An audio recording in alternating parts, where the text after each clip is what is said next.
yeah, this material world is just like, it's really tough, and it leads you with more and more desires. Another story, like I like to walk, and so I was walking in the morning one time, and all of a sudden I see this like cell phone on the floor. It's like a brand new iPhone.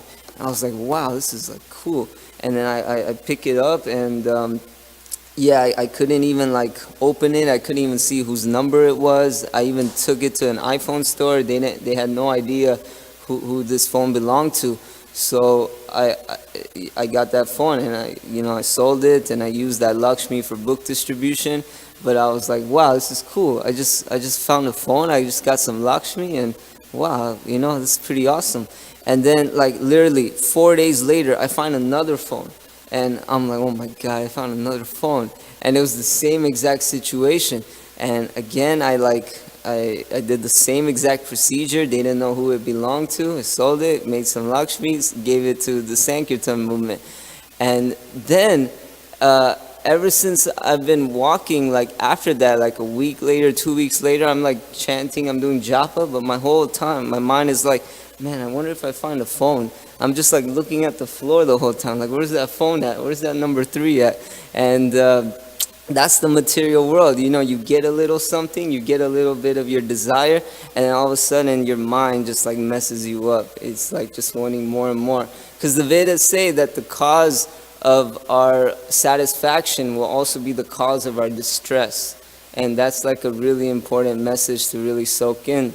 So we have to be very balanced in life, and we have to understand that the only way to get away from this happiness and distress is to focus more on bhakti or devotional service. It washes away all satisfaction or distress, and you feel pure satisfaction. You feel real spiritual sweetness rather than material sweetness. So this is the real wealth of the Krishna consciousness movement. Again, it's not through money and riches, but it's through devotees. And you can say that when you have tears of joy for the Lord, that's your real diamonds right there. So we have to really cherish these moments, and we have to give these moments to others. And in that way, you will purify your material consciousness, and you will get Krishna consciousness. And on top of Krishna consciousness, you'll get Sankirtan consciousness. And when you're Sankirtan conscious, you're doing everything you can to try to spread this movement. Because it's one thing to have such treasure, but once you have the treasure, you got to give the treasure to others. So Sankirtan conscious is when you realize that I need to help as much as I can to make people's lives fortunate, because I got the diamonds, I got the jewels, I'm here, I'm experiencing it, this is incredible. Now let me try to give it to others. And that's why book distribution is so amazing. Just a few months ago, I was distributing books at a school, Cal State Fullerton, and this one Asian student, he walks up to the table, and he looks at the books, and he tells me he's a Bhakti Buddhist. And I've never even heard of that before, a Bhakti Buddhist. I actually thought it sounded pretty cool. I'm like, wow, man, Bhakti Buddhist? That's pretty awesome. And he's like, yeah. And he took like a lot of books. And I was like, thank you. And he actually came back, and he was like, can I take a picture with you? I'm like, okay, yeah, sure, let's take a selfie, selfie generation. And so we take a picture, and we exchange phone numbers. And all of a sudden, like, he just starts texting me like every day with like new and new questions. And he's texting me so much. He's asking these amazing, brilliant questions. And I was like, wow, I think we have a candidate here. And yeah, it just goes on like that. I try to invite him to the temple. He finally comes, and he's totally amazed. We let him stay in the ashram, and now he's been coming ever since. He's totally devoted to Lord Krishna. He realizes the flaws of impersonalism and voidism, Buddhist philosophy and impersonal philosophy. He was saying like, yeah, this impersonal philosophy, they're just saying everything is one. And they're saying that everyone is God. but how can I be God and then be here? Like, why would I be God there and then choose to be here and experience horrible things like diarrhea? Why would I even do that? If I'm God, why would I want diarrhea? So he was saying all these things, and yeah, it just hit him. So now he's totally devoted to Krishna, and this just all happened by getting a book. And so that's the amazing things about this book distribution, about Sankirtan, having Sankirtan consciousness, is that you really give people the true treasure, the true joys in life. And when you have Sankirtan consciousness, you will also purify your material desires. I remember when I was like growing up, the people around you, they wanted like the best cars. So they wanted, the Lexus, the BMWs, the Mercedes. And then when you associate with those people, you also attain their desires. So then you start having those desires. So I was like, yeah, man, I want the Lexus, I want the Mercedes, I want the BMW.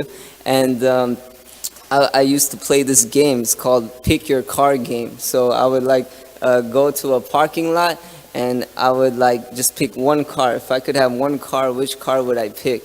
So I would just look in the parking lot, and I would try to pick the best car. And that was my game. But now, because of this devotional service, because of this bhakti yoga, because of Sankirtan consciousness, I still play that game, but I play that game in a different way. I try to pick the best car that's going to fit the most books in the trunk, so I could distribute more and more Srila Prabhupada's literature.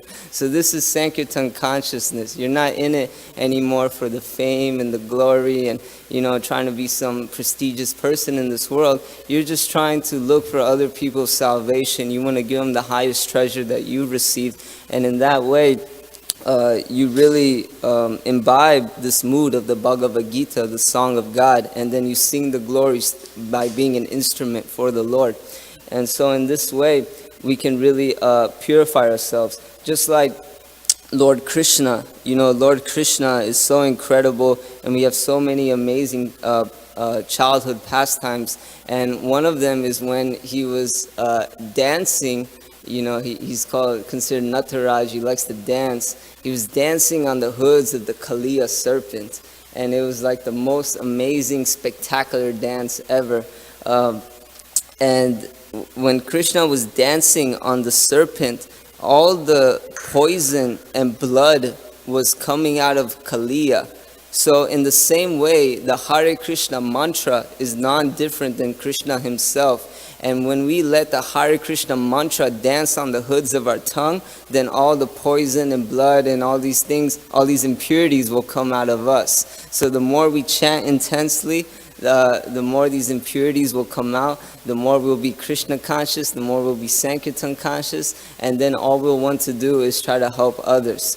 And in that way, we can live a perfect and peaceful and happy and blissful life. So I think I'll stop there. Hare Krishna, thank you very much. I don't know if someone has a question, but I can answer it. Does anyone have a question? Anything? Okay, so I'll ask this. What's one thing you guys remember from the class? What's something that stood out to you?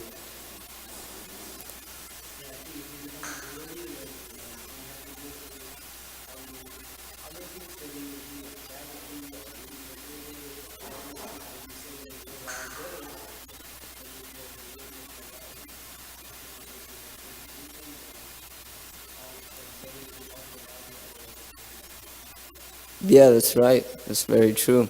Yeah, he was just mentioning that doing all these things like sacrifices and activities and performances, they're all zeros in life. Giving charity, opening up hospitals, they're all zeros in life. But when you add Krishna, then you have the one, and you put the one in front of all the zeros, and then you truly become rich. So it's important to have Krishna consciousness. Yeah. So thank you guys very much for listening and attending. Hare Krishna.